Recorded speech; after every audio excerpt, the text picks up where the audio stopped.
দৰ্শকসকল, আমি গাজা শুনি আছোঁ বিশেষ ব্যক্তি বৰুণ হাজৰিকাৰ সৈতে ৰসাল আড্ডাৰ এটি অনুষ্ঠান বিশেষ 10 মিনিটত। তেতিয়াহ'লে হাজৰিকা আৰম্ভ কৰক আৰু। এই ডিব্ৰুগড় মনোহাৰী কলেজৰ এটা ঘটনা কওঁ দেই। আজিৰ পৰা 30 বছৰমান লাগে আমাৰ মনোহাৰী কলেজৰ মানে ইউনিফৰ্মবিলাক আজিৰ নিচিনা মানে সেই চুইদাৰ নহয় মানে। তেতিয়া মেখেলা চাদৰ পিন্ধিছিলে, দেখি ভাল লাগে, ইমান ধুনীয়া মেখেলা চাদৰ পিন্ধি গোটেই ছোৱালীবিলাক আহে। তাৰপিছত তেতিয়া আকৌ চিটি বাছো প্ৰচলন আছিলে, আমাৰ বহুত ধুনীয়াকৈ চিটি বাছ চলিছিলে। এবাৰ ঠিক 2-3টামান বজাত এখন মানে বাছ এক্সিডেণ্ট হ'ল। বাছ যেতিয়া এক্সিডেণ্ট হ'ল দেখিছে গোটেই কলেজৰ ছোৱালীবিলাক উঠি আহিছে, পাব্লিক ওলাই আহিলে, ছোৱালীখিনিক ধুনীয়াকৈ আৰু এজনীকৈ উলিয়াই যিখিনি বেছি দুখ পালে সিহঁতক হস্পিটেল পঠিয়ালে, আৰু যিখিনি অলপ চলপ দুখ পাইছে সিহঁতকে তাতে আৰু ফাৰ্ষ্ট এড ট্ৰিটমেণ্টটো দি আৰু ঘৰে ঘৰে যাবলৈ ব্যৱস্থা কৰিবলৈ ধৰিলে। ঠিক তেনেকুৱাতে আৰু পুলিচো আহি পালে। পুলিচে মানে দেখিছে এফালে ড্ৰাইভাৰটোক বান্ধি থৈছে, মাৰো কৰি আছে কেইটামানে।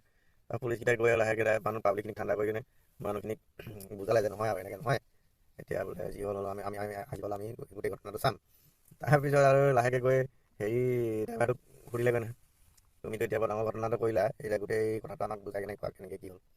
ড্ৰাইভাৰটোত লাজো কৰিছে, ভয়ো কৰিছে, সিহঁতে পুলিচক দেখি মনে মনে একো কোৱা নাই। তেতিয়া এই অচিটোৱে অকণমান জোৰকৈ ধমক এটা দিলে, তই নকলে কিন্তু এতিয়া জেলত যাবি, তই ক'বই লাগিব সঁচা কথাটো কি হ'ল।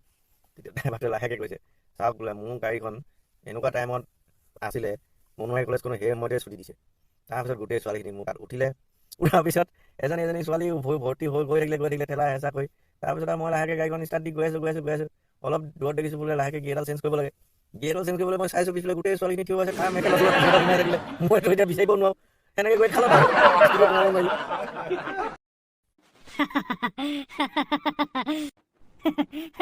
বৰ ভাল লাগিছে। আউট। তিনিটা ভাল বন্ধুৰ কাহিনী, মানে ইহঁত তিনিটা ইমানেই ভাল, ইটোৱে এইটোক নহ'লে থাকিব নোৱাৰে, সিটোৱে এইটোক নহ'লে থাকিব নোৱাৰে, তিনিটা একেলগে থাকে।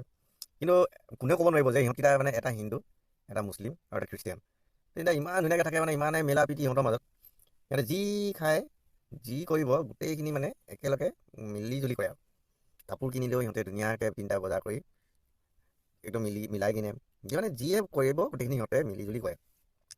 তাৰপিছত এনেকৈ থাকিলে কেইদিনমান থকাৰ পিছত সিহঁতে এখন বাইক কিনিলে। বাইকখন কিনি আৰু তিনিটাই কি ফূৰ্তি আৰু আহি আৰু সিহঁতে যেতিয়া পালেহি ঘৰত, তাৰপিছত আৰু কি কৰোঁ কি নকৰোঁ কৰিছে। আহি পায়ে হিন্দু এটাই কৰিলে কি লাহেকৈ বাইকখন লৈ গৈ আবেলি সময়ত মন্দিৰত ধুনীয়াকৈ পূজা কৰি আনি চুপ লাভ লিখি মালাডাল পিন্ধাই লৈ আহিলে। লৈ আহি আৰু ৰাতি সিহঁতে পাৰ্টি চাৰ্টি খালে। ৰাতিপুৱা খ্ৰীষ্টিয়ান ল'ৰাটোৱে ভাবিলে কি ইটো পূজা কৰিলে তাৰপিছত এতিয়া মানে কি কৰা যায়, মই বোলে লৈ যাওঁ এখন বাইকত। সি লাহেকৈ চাবিটো লৈ গৈ মানে আৰু চাৰ্চলৈ লৈ গ'ল। চাৰ্চত নি আৰু সিহঁতৰ প্ৰেয়াৰ কৰাই কিনে এডাল ক্ৰছ চিন এডাল পিন্ধাই লৈ গুচি আহিলে। তাৰপিছত আহি ঘৰত যেতিয়া পালেহি পাই আৰু লগৰ এটাইতো পূজা কৰিলে আৰু কিনে ইটো আজি ক্ৰছডাল লগাই আহিলে, এতিয়া মুছলিম ল'ৰাটো পালত পৰিলে নহয়। তাৰপিছত আৰু সি আবেলি টাইমত লাহেকৈ চাবিটো খুজিলে যে এবাৰ মই চলাই চাওঁ। তাৰপিছত সি লৈ গ'ল, গৈ আৰু বহুতে চিন্তা কৰি থাকিলে, ইটো পূজা কৰিলে, সিটো ক্ৰছডাল লগাই দিলে, মই কি কৰোঁ এনেকৈ ভাবি নাই, এটা মনত একো কৰিলে নাই।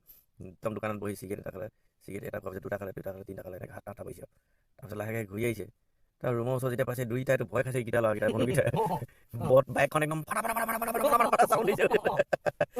কি হ'ল দুইটা ওলাই গৈ আছে, বাইকখন কি হ'ল বোলে চাইলেঞ্চাৰ থাকি এনেকুৱা। তেতিয়া নহয় ই কৈছে নহয় তহঁতি দুটাই পূজাও কৰিলি ক্ৰছো লগালি, মইতো উপায় নাই কি কৰোঁ, সেইকাৰণে বোলে চূণত দিবলৈ ইচ্ছা এটা আহিলে বোলে চাইলেঞ্চাৰ চলাই গুচি আহিলে বোলে, মাতটো অকণমান বেছি দিছে।